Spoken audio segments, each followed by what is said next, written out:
I will get comments here on this video saying, isn't this the wrong way to talk about climate change? So then my question is, what is the right way?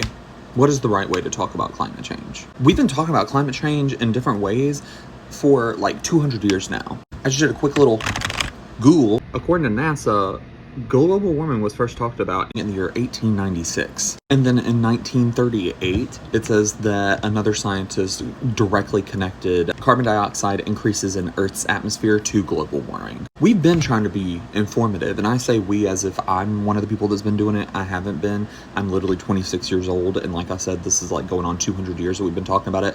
But it hasn't been like fear-mongering and loudly talking about like, oh, we're gonna die. Okay, it hasn't been that this whole time. It's been warning.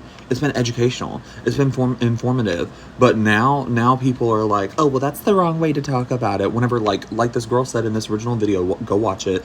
In 27 years, that's when we're predicted to have an extreme societal collapse. If you go to my other TikTok, which is Sammed If You Do, which is where I started the whole like Mage Farms journey and everything, and I just set up this account to have the TikTok shop.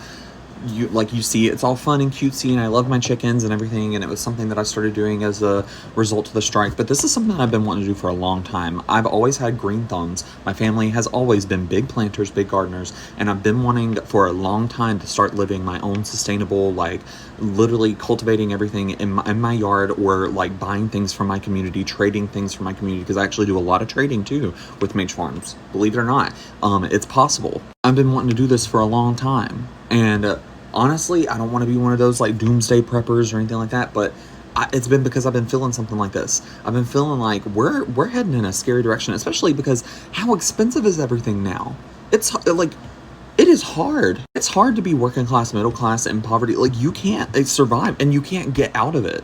You can't reach out of it. Literally, like, the process of getting government help or getting any type of help whenever you're not doing well or whenever you're not thriving in society is absolutely ridiculous. It's like they want you to be bottom of the barrel, like doing terrible in order to get help.